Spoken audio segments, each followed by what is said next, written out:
Classic Gamer 74. I'm your host, Anthony Gamer, and today we're going to continue on discussing rare and valuable games for the NES. Now, in a previous episode, I started off with some games that were a little on the higher side, as we started off with 100 and worked our way up. And a lot of those games were really bad. Yeah, I got some feedback from a lot of the people, a lot of you guys, and you guys mostly agreed with me. I had to get some background information on some of the good games that were in that group. I'm going to let you know in this episode there are a lot less bad games. These valuable games actually, well, most of them are pretty good. Also let you guys know, to make this list, the games had to have been able to be purchased in a store or online or, you know, something like that. So I'm not going to have any of those carts that you won in a contest like the college challenge or anything like that. Those aren't going to be on this list.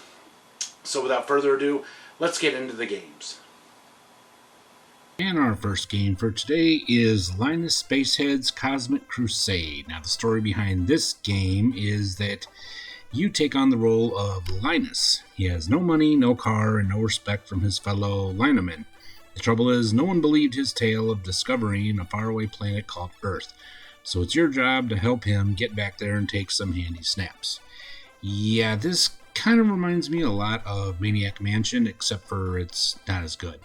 If you'd like to add this game, to your collection, it will cost you about $133. Next up, we have Big Nose Freaks Out. Now, this game, I've played a couple of the other games in the series. There's also, I believe, one or two prototypes. Yeah, interesting game, though not totally original. This game was also made by Codemasters in 1992, so kind of a late release. You control a caveman character who has had all his bones stolen by a prehistoric bank by a dinosaur. Big Nose sets off on an adventure through numerous prehistoric settings. Not totally original, but a pretty fun game, and one that I'll probably look at a little bit more detail later on. If you'd like to add this one to your collection, it will cost you right around $134. Next up, we have Mega Man 5. Now, the Mega Man series has been going on for quite a while, and most of the other games are pretty easy to come by. Mega Man 5, well, that's the exception to the rule. I've just kind of discovered this series recently, and I'm kind of digging it. In this one, Proto Man is trying to destroy the city, and our hero is trying to save the day. If you'd like to add this game to your collection, it will cost you $135. Alright, next up we have Jimmy Connor's Tennis. What can I say? It's tennis. It's boring, and I'm terrible at it. The only tennis game I really was anywhere near good at was the one for Activision for the 2600, but we'll talk about that in another time. If you'd like to add this game to your collection, it will cost you $135. Alright, and we have another one of those Koei games, those military simulators, and this is Nobunaga's Ambition 2. Yeah, not a great game by my estimation. I mean, if you are into military simulation games, you'll probably enjoy this. I really didn't. However, there's one a little later on that I did like. But if you'd like to add this game to your collection, it will cost you $136. Okay, remember how I said that a lot of the games on today's list were going to be good ones? Well, this is one of the bad ones, and this is Castle of Deceit. It was released in 1990 by a developer called Bunch Games. This was an unlicensed game for a good reason. You're a wizard and you're trying to escape, and that's about it. Hit detection is bad. Everything is bad. It's just a bad game. However, those of you that are collectors, and if you'd like to add this to your ever-growing collection, it will cost you $138. Now, as terribly bad as the last game was, this game is the exact opposite. Now, this is an awesome game. This is Bucky O'Hare. Bucky's going to need a lot of luck from his rabbit's foot. Today's newest renegade space hero, Captain Bucky O'Hare, faces his greatest challenge. His crew, Deadeye Duck, Blinky, Jenny, the Aldebaran Cat, and the genius Earth Boy Willie DeWitt have been captured by the Toad Empire. Now you must play the role of Bucky, blasting past the fiercest toads in the Aniverse. Now, this is a pretty cool game. There's an arcade game, but I believe it's kind of like Bionic Commando, where it's very different. Really awesome game. Unfortunately, it's a little on the valuable side. If you'd like to add this to your collection, it will cost you $150. And yes, I will be reviewing this game in more detail later on, I promise. Okay, next up we have a bad video game based on a bad movie. And I tried to like this movie. I really tried. And I tried to like the game, but it didn't happen either. This is Cool World, and it's from 1993 by Ocean Software. Yeah, people want to talk bad about LJN, but Ocean's not far behind him in my opinion. Alright, it's a tie-in to the movie, and it has very little to do with the movie. You take on the role of the cartoonist Jack Deebs, in Cool World, and you're trying to stop Hollywood, and blah blah blah, yeah.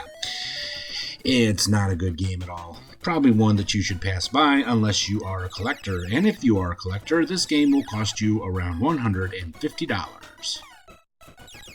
Okay, and next up we have Pro Sports Hockey. Yeah, now this is not Blades of Steel by any stretch of the imagination. This came out in 1993 by Jalico. Yeah, it's a hockey game, and it's nothing special. Nope, it's not even on the level, like I said, of Blades of Steel or Super Bloody Hockey. This is just kind of a hockey game. And if you'd like to add it to your collection, it will cost you $151. Okay, next up we have Bomberman 2. Now, if you've never played any of the Bomberman games, you are really missing out on a lot of fun. This whole series is crazy, and it's really a lot of fun. It truly is. How to explain it? You're basically blowing up stuff and trying to get out of these levels.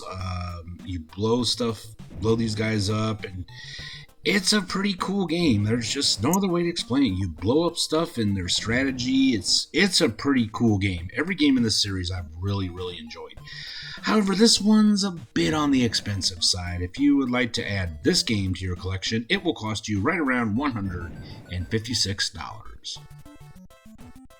Alright, and next up we have Challenge of the Dragon. This came out in 1990 and was published by a company called Sashen. It's a side-scrolling beat-em-up. You take on the role of Master Lee, and you're going out to prove that you know Kung Fu or something. I'm not really sure. It's kind of like one of those really bad martial arts movies that used to be on Saturday afternoon on Channel 32 when I was a kid. If you're from the Chicago area, you know what I'm talking about. And I'm not talking about the Bruce Lee movies. I'm talking about all the other ones that they used to show. It's kind of along those lines. And if you'd like to add this game to your collection, it will cost you $157. Alright, remember how I said that there was one of those military strategy games that's not that bad? Well, this is the one right here. And this is Gemfire. This one was also by that Koei company. This one came out in 1992. It's another strategy war game, but this one's not actually half bad. This one I kind of got into a little bit. I'm going to give it another honest try and see if I can get into it some more. It takes place during medieval times, so you got dragons and all kinds of cool stuff like that. So, not bad. Not great, but I've played much worse. And if you'd like to add this game to your collection, it will cost you $165. Alright, and next up we have Scoon. This is actually kind of a cool game. The description reads, SOS, the world is sinking. This is the beginning of the Neptunian invasion of the Earth. Humans are becoming food for the aliens. You must rescue the people and bring them to safety. Destroy the hot water factories that are melting the ice caps.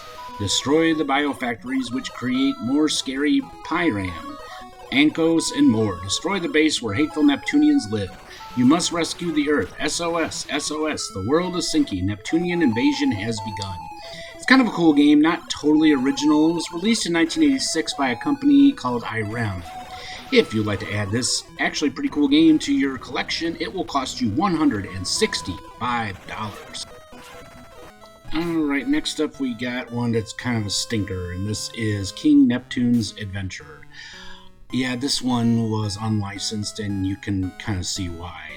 It was released in 1990 by a company named Color Dreams. 1,000 years ago, the equinox of the new star of Triton, the gold crown of Polaris, was stolen, and so it has been every 100 years. No matter what precautions were taken, no matter what the treasure was hidden. When the star of Triton appears, another treasure disappears. With the spirit of the seven seas to guide him, King Neptune must find the 8 stolen treasures and return the orb of peace to his undersea kingdom. Ugh, it's not as exciting as it sounds. But if you would like to add this game to your ever-growing collection, it will cost you $168. Alright, next up we have Swamp Thing. This was released in, I believe, 1992. Yeah, late release and a terrible game. Based on the comic book, TV series, movie, yeah, it's bad. Yeah, the hit detection's bad. It's almost like they made it because they could. Yeah, definitely avoid this one unless you're a collector. And if you are a collector, this game will cost you $172. Now, this next one is actually a pretty cool game, and that is Die Hard. This was released by Activision in 1991. You know the story. I'm sure most of you have seen the movie. You're John McClane. You're trying to stop the terrorists, blah, blah, blah. You know the story. This is a pretty cool game. It's an overhead running gun, which is actually kind of interesting. I found myself really enjoying this game, and I probably am going to do a episode about this eventually when I do an episode about movie tie-ins that are actually pretty good. However, as good as this game is, it's a little on the valuable side. If you'd like to get a hold of this game, be prepared to spend around $175. Alright, and next up we have Stack Up. This was a Rob game, and if you actually had Rob, the game is pretty cool actually for a few minutes. Yeah, you use Rob, the robotic operating buddy, and he helps you to stack up these chips and do all kinds of cool stuff, and it directly affects the game. And as you can see, when a flash happens, that's when it would give directions to Rob. Like I said, it's cool for a while, but it gets old pretty fast. However, like Rob himself, this game's a little on the valuable side. If you'd like to get it for your collection, and if you have a working Rob, this game will cost you $175. And our final game for today is one I really actually enjoyed. Really did. I was really surprised, and this is Princess Tomato in the Salad Kingdom. This was released in 1988 by Hudson Soft. It's an RPG game. It really brings to mind Death in the Caribbean, if you guys remember that game for the Apple IIe computer. The story behind it is valiant Sir Cucumber must rescue Princess Tomato from evil Minister Pumpkin in this offbeat adventure game for NES. Static scenes are viewed from a first-person perspective inside a window, with a description of the area appearing underneath. Actions such as move, talk, give, and fight are initiated by selecting individual buttons positioned along the view window's edges. You'll interact with an assortment of personified fruits and vegetables throughout your travels across Salad Kingdom, all while acquiring various items to solve puzzles. Pursue Tomato's captors across 9 locales to restore peace to the land. Really a fun game, and one I'm going to definitely do a deeper dive in. However, this one's a bit on the expensive side. If you would like to add this game to your collection, it will currently cost you around $188. In our next episode, we will look at one of my all-time favorite NES games, and that is Demon Sword. Well, that brings this episode of Classic Gamer 74 to a close. I really hope you all enjoyed it. If you did, let me know by giving me a great big thumbs up. Subscribe if you haven't already, and don't forget to click that little bell icon down there so you'll be notified when I upload any new episodes. Please check out my Patreon. I got some big projects coming up, and I'm going to need your help, so please be generous and help me out on Patreon, and you'll find some cool videos on there you won't find anywhere else. Connect with me on all my social media platforms, and don't forget to leave some feedback in the comments section below. I'd love to hear what you guys have to say. Well, until next time, I'm Anthony Gamer. Everyone, have yourselves a great week. I'll see you next time. Bye for now.